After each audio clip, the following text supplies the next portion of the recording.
अच्छा सर जी, अगो कुर्बानी आ रही है जी जी ठीक है, ते तुसी क्योंकि गोश्त वास्ते ये है ने इहदे विच बच्चे ऐसे हैं कि जेड़े कुर्बानी ते लग सकदे हैं? जी बिल्कुल साढ़े को इस वक्त भी कोई 15-16 बच्चे वो ने जेडे कुर्बान दुंदे हो गए ने ठीक है। और अजे 3 महीने का टाइम है कुर्बानी 2-2.5 महीने का टाइम है 2.5 महीने तक उम्मीद की जाती है कि 15 मजीद निकल आएंगे जी माशाल्लाह। और मैंने ਅਸੀਂ सुना है कि देने का तरीका भी बड़ा बेहतरीन है, बेहतरीन तरीका है तोल के दे रहे हो? ਇਹ ਕੰਡਾ ਲੱਗਿਆ ਜੀ अच्छा।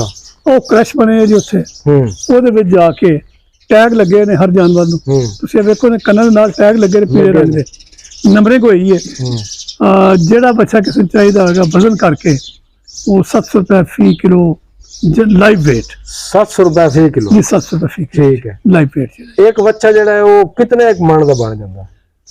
ਵੇਖੋ ਜਿਹੜਾ ਇਸ ਵਕਤ 300 ਦਾ 350 ਦਾ ਮਤਲਬ 8 ਮਨ 8 मन ਲਾਈਵ weight ਹੋ ਗਿਆ ਔਰ ਸਾਡੇ ਜਿਹੜੇ ਗਏ ਨੇ ਸਟਾਰਟਰ ਹਾਊਸ ਵਿੱਚ 53% ਵਿੱਚ ਮੀਟ ਨਿਕਲਿਆ ਜੀ माशाल्लाह। ਉਹ ਜਿਹੜੀ ਤੋਂ ਬਗੈਰ अच्छा अच्छा अच्छा 53%। 53% 309 किलो वाला जोड़ा ना 162 किलो गोश्त जबरदस्त। 4 मन 2 किलो ਤੇ ਅਗਰ ਕਿਸੇ ਨੂੰ ਫਿਰ ਬੱਚਾ ਚਾਹੀਦਾ ਹੋਵੇ ਤੇ ਉਹ ਰਾਬਤਾ ਕਿਸ ਤਰ੍ਹਾਂ ਕਰੇਗਾ? ਚਲੋ ਇੱਥੋਂ ਦੇ ਜਿਹੜੇ ਉਹ ਤਾਂ ਕਰ ਲੈਣਗੇ, जी जी ਬਾਹਰ ਦਾ ਕੋਈ ਬੰਦਾ ਤਾਂ ਕਿਸ ਤਰ੍ਹਾਂ ਤੁਸੀਂ ਰਾਬਤਾ ਮੇਰਾ ਕਰੇਗਾ? ਨੰਬਰ ਦੇ ਦਿਓ ਵਿੱਚ ਨਹੀਂ ਬੋਲੋ ਨੰਬਰ ਫਿਰ।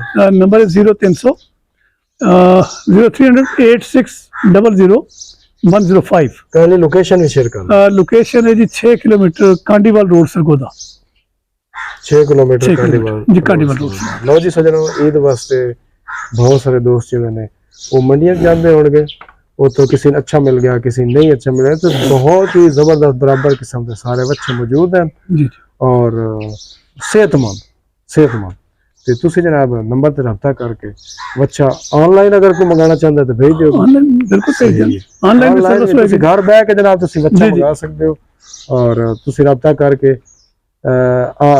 ਇੱਥੇ ਤੋੜ ਆ ਕੇ ਵੀ ਲੈ ਸਕਦੇ ਹੋ, ਤੇ ਜਿਸ ਕਿਸੇ ਨੂੰ ਵੀ ਚਾਹੀਦਾ ਹੋਵੇ ਉਹ ਰابطਾ ਕਰ ਸਕਦੇ ਨੇ। ਲਓ ਜੀ ਇਹ ਸੀ ਬੱਚਾ ਫਾਰਮਿੰਗ ਦੇ ਬਾਰੇ ਵੀਡੀਓ। ਹੋ ਗਏ ਜਾ ਰੱਬ ਰੱਖਾ, ਅੱਲਾ ਹਾਫਿਜ਼, अस्सलाम वालेकुम।